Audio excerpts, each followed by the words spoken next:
तो जैसे कि हमने अपने लास्ट एपिसोड में देखा, मिस्टर किम जो है वो अपनी बेटी की शादी की बात बताता है फ्योनली कि वो तो वैसे भी यल को जो है डिवोर्स देने ही वाला है, तो क्यों ना वो उसकी बेटी से शादी कर ले। अब आगे तो पहले सीन में हमें दिखाया जाता है मिस्टर किम जो होता है वो फ्योनली से बोलता है अगर किम फैमिली और एन फैमिली दोनों मिल जाए तो ये दोनों अनस्टॉपेबल हो जाएंगे। और पीछे से जो किम की बेटी होती है वो मना कर रही होती है, मतलब जैसे शर्मा रही होगी थोड़ा। फिर मिस्टर किम और उसकी जो बेटी होती है वो दोनों की दोनों झगड़ने लग जाते हैं जैसे कोई छोटे बच्चे होंगे। और उसके बाद किम की जो बेटी होती है वो कहती है कि आप तो मेरी हमेशा शादी करने की बात करते रहते हैं हर किसी से। और फिर मिस्टर किम बोलते हैं जब वो एन फैमिली में था तब भी उसने उनकी प्रॉपर्टी को हड़पने की कोशिश नहीं की। और सिर्फ इतना ही नहीं, वो बल्कि बहादुर भी है और इंटेलिजेंट भी है, और वो मिस्टर एन की बेटी के साथ बहुत ही अच्छी तरह से भी रहता है। उसके बाद पीछे से क्लियर आती है एंड कहती है सिस्टम वार्निंग, जो रॉय किम है वो बिल्कुल सीरियस मूड पे है अभी, क्या तुम इसके लिए हाँ करते हो? फ्योनली कहता है कि प्लीज मेरे को थोड़ा सा ब्रेक दो। ये दोनों के दोनों ही हेयर ट्रिगर टैम्बर जैसे मैं एक ऐसी लड़की चाहता हूँ जो कि थोड़ा शांत रहे। उसके बाद नेक्स्ट सीन में हमें जो लूसी होती है वो फ्योनली के ऊपर चिल्लाते हुए दिखाई देती है, और वो कहती है कि अब जाओ तुम्हें जहाँ पे भी जाना है प्लीज। और वो ये भी कहती है कि अब भागो यहाँ से और उस एन फैमिली में जाके दोबारा चिपक जाओ, जो कि तुम्हारे लिए अच्छा ही होगा। और तब फ्योनली कहता है पर मैंने तो ऐसे कहा ही नहीं कि मैं एन फैमिली दोबारा जा रहा हूँ, मैं बस कहीं और जा रहा हूँ। और वो फ्योनली को शटअप कहती है, उसके मुंह पे बैग मारते हुए कहती है जाओ तुम्हें जहाँ पे जाना है, आगे से मेरे से बात मत करना। उन दोनों में से कोई कहता है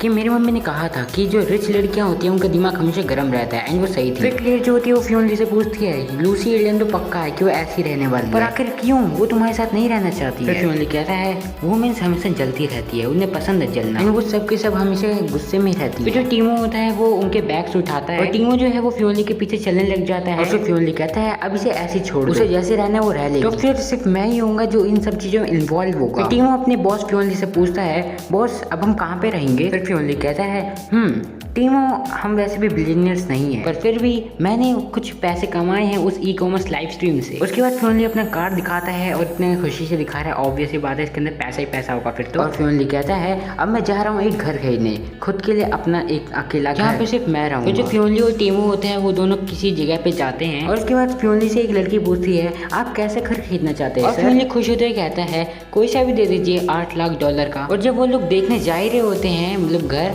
तब पीछे से एक आवाज आती है $8 लाख। सच में तुम मजाक कर रहे हो है ना? फ्योनली को पता चल जाता है कि आखिर ये किसकी आवाज है, इनको पीछे देखता है तो उसके पीछे होता है हमारा शेर लुक। एंड यहाँ पे बहुत दिनों बाद फिर से लुक की एंट्री हुई है इस कॉमिक, क्योंकि अभी तक तो हमें उसके बस कारनामे देखने के लिए मिल रहे थे। और उसके बाद फ्योनली का मुंह बन जाता है एंड जो कहता है अब तू यहाँ पे क्या कर रहा है? वहाँ पे जो लड़की होती है जो फ्योनली को घर दिखाने के लिए ले जा रही होते हैं वो मिस्टर लुक को देखते हैं बिल्कुल हैरान हो जाते हैं, कहती है मिस्टर लुक वेलकम, एंड जैसे उसमें फेदा ही हो गई है। उसके बाद वो स्टाफ वहाँ पे जाती है एंड लुक से पूछते हैं सर मैं आपकी कैसे मदद कर सकती हूँ? उसके बाद फिर लुक फ्योनली की तरफ देखता है, उसके बाद वो सोच के कहता है मेरे को एक कैनल खरीदनी है। लगता है फ्योनली की जिंदगी बर्बाद करके ही छोड़ गए बंदा। और जो लुक के बगल में लड़की होती है वो कहती है ऑफ कोर्स कि कैनल तो कुछ भी नहीं है एक घर के सामने, पर ये एक तरह की टोन समझ सकते हो तुम लोग। फिर फ्योनली मन में सोचता है 3 मिलियन पक्का ये लोग मेरे साथ कुछ ना कुछ ट्रिक करेंगे। फिर फ्योनली भी कहता है अब इससे नीचे तो मेरे को भी किसी चीज में इंटरेस्ट नहीं है। फिर फ्योनली कहता है इतने सारे पैसे बर्बाद करके तुम्हें को इम्प्रेस करना चाहते हो या फिर कुछ और? फिर लुक कहता है तुम्हें क्या लगता है तुम लाइव स्ट्रीम और अपनी फेक मिल्क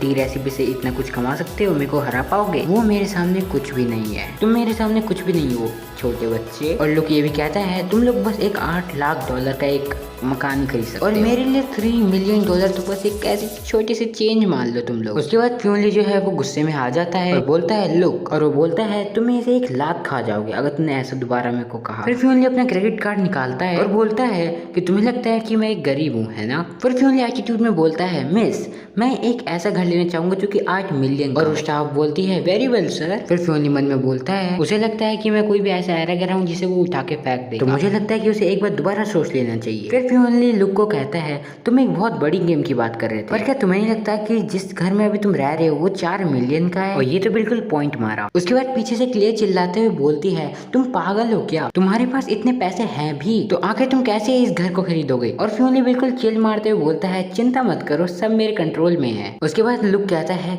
तुम्हें ये लगता है कि तुम मेरे से ज्यादा रिच हो तो पागल भी मत बनो, पर असल में तो यहाँ पे लुक की हालत ही खराब हो रखी है। तो यहीं पे हमारा एपिसोड नंबर 37 स्टार्ट हो जाता है। फिर कोई बंदा चिल्लाते हुए कहता है तुमने एक घर खरीदा ना कि 60 मिलियन का, ना कि 70 मिलियन का, 80 मिलियन डॉलर्स का। कोई लड़की कहती है आखिर ये कौन बंदा है जो कि शेर लुक को चैलेंज कर रहा है। तो उसके बगल वाली लड़की बोलती है वो मिस्टर एन का ग्रैंडसन इन लॉ है और बहुत सारे लोग उसे स्लम भी बुलाते हैं और आजकल वो कुछ ज्यादा ही पॉपुलर हो रहा है। फिर वहाँ पे एक लड़की आती है और कहती है कि वो सच में रिच है, मैं बाद में उससे कांटेक्ट करूंगी, उससे इन्फॉर्मेशन लूंगी। और ये सब था बाहर का मॉल। फिर अंदर का सीन हमें दिखाया जाता है जहाँ पे लुक बोलता है फियोनली मैं तुम पे बिल्कुल भी विश्वास नहीं कर सकता कि तुम्हारे पास इतने पैसे हैं। फियोनली मुस्कुराते हुए कहता है कि क्या तुम पे इससे ज्यादा पैसे नहीं। उसके बाद फियोनली मुस्कुराते हुए कहता है तुम चाहो तो ट्राई कर सकते हो, मैं अपना घर खरीदने की कोशिश करूंगा जितना जल्दी हो सके और तुम अपना जो चीज खरीद रहे हो वो। और उसके बाद शेर लुक के अंदर लग जाती है बिल्कुल ही तड़क वाली भड़क वाली आग। फिर वो कैनल छोड़ के कुछ और चीज खरीदने लग जाता है जिसकी वैल्यू बहुत ज्यादा बड़ी है, तो तुम लोग इसे खुद ही देख लो यार। और फिर लुक जो होता है वो फियोनली को बता रहा होता है कि मैं इसको फुल पे कर रहा हूँ और तुम्हें भी करना होगा। फिर वहाँ पे जो बिल कर रही होती है वो वाली स्टाफ कहती है कि लीजिए शेलुक आपकी की, लेकिन शायद शेलुक को झटका भी लग गया होता है इसलिए इतना कांप रहा होता है। फिर वो फियोनली को कहता है अब तुम्हारी बारी है। उसके बाद फियोनली जो है वो अपनी जेब से क्रेडिट कार्ड निकालता है एंड जा ही रहा होता है, कहता है और उसके बाद फियोनली जो होता है वो स्टाफ के पास जाता है और कहता है मैं अपना दोबारा फैसला बदलता हूँ और इस बार मैं 5 मिलियन का हाउस लेने वाला हूँ, वो भी फुल मैं आपको पे कर। जो वहाँ पे स्टाफ होती है वो तो कहती है ओके, और जो लुक होता है वो कहता है क्या ये तो खेल गया। सो गाइस तुम्हें भी फियोनली जैसा बनना है, लुक जैसा नहीं। उसके बाद फियोनली कहता है क्यों क्या हुआ, कोई दिक्कत है क्या? क्योंकि मैंने तो ऐसे कभी कुछ कहा ही नहीं था कि मैं तुमसे ज्यादा एक्सपेंसिव खरीदूंगा चीज। और इस बात को सुन के आ जाता है लुक को गुस्सा है एंड उसे मारने के लिए चले जाता है। उसके बाद जो लुक होता है वो उसके बस मुक्का मारने जा ही रहा होता है, तभी फियोनली कहता है टीमो, और तभी वहीं पे टीमो आ जाता है जो कि लुक का मुक्का रोक देता है और कहता है आखिर तेरी हिम्मत कैसे हुई मेरे बॉस को मतलब हर्ट करने की। और बिल्कुल ही अपने फॉर्म में आ जाता है टीमो। उसके बाद एक जबरदस्त मुक्का देता है लुक को और जो लुक होता है उसे बहुत ही ज्यादा दूर तक भेज देता है हमारा टीमो, एक ही मुक्के में वो भी। और जो लुक होता है वो तो बिल्कुल ही बेहोश हो चुका होता है जैसे कि हमें पता ही है एंड तुम्हें भी पता ही होगा टीमो जो है बहुत ज्यादा ताकतवर है जैसे कि वन पंच मैन। उसके बाद जो फियोनली होता है वो स्टाफ से पूछता है यहाँ पे कुछ चीज खरीदने के बाद हमें लॉटरी दी जाती है राइट, और फिर वो लड़की कहती है हाँ। और उसके बाद क्लियर वहाँ पे आती है और कहती है होस्ट ने एक अपना टारगेट पूरा कर लिया है तो उसे अब एक रिवॉर्ड मिलेगा जो कि हर अचीवमेंट के बाद मिलता ही रहता है। और रिवॉर्ड सुनते ही जो फियोनली होता है वो खिल जाता है और हर बार की तरह इस बार भी फियोनली को 2 ही चॉइस दी जाती है और उनमें से पहली चॉइस होती है ऑप्शन ए अपनी हाइट को तुम 10 सेंटीमीटर बढ़ा सकते हो, और ऑप्शन बी है पाओ एक लग्जरी हाउस। फिर फियोनली बोलता है कोई बेवकूफी होगा जो ऑप्शन बी को ना चुने। इसके बाद वो ऑप्शन बी को चुन लेता है। वो जो स्टाफ होती है वो कहती है मिस्टर ली इन गोल्डन एग में से एक किसी को तोड़ दीजिए, और वो स्टाफ गोल्डन एग्स को तोड़ने के लिए गोल्डन हथौड़ा जैसा कुछ देती है जिसे फियोनली लेता है और कहता है ओके। फिर फियोनली जो होता है वो एग्स के पास जा ही रहा होता है और कहता है एक सोया सॉस की बोतल ही मिल जाना मेरे लिए खुशी की बात होगी। उसके बाद फियोनली जिस एग को तोड़ता है उसमें से उसे लॉटरी मिल जाती है एंड वो विनर निकलता है। फिर सब लोग उन्हें कहते हैं कांग्रेचुलेशन मिस्टर ली, आपने जीता है एक लग्जरी डाउनटाउन हाउस जो कि 1 बिलियन का है। यहाँ पे ये लोग मिलियन कर रहे थे और यहाँ पे उसे बिलियन का मिल गया। और फिर तो फियोनली की बस शक्ल ही बन जाती है और कहता है क्या। और फिर बाद में जो लड़कियां होती है वो कहती है ये तो बस ओनली सुपर प्राइस था, 1 लाख गोल्डन एग में से बस एक, और ये पूरी दुनिया में बस एक ही ऐसा प्राइस था। उसके बाद बस लड़कियों को तो बस फोटो खिंचाने के लिए चाहिए था, बस लटक गई फियोनली के ऊपर। उनका मन करता तो कच्चा बादाम भी कर लेते। सो यहाँ that's all for today and यार आज का एपिसोड यहीं पे खत्म होते हैं दोनों के दोनों। वीडियो पसंद आए तो वीडियो को लाइक कर दो, चैनल को सब्सक्राइब कर दो एंड मिलता हूँ तुम लोगों से अगली वीडियो में। तब तक ले पीस आउट।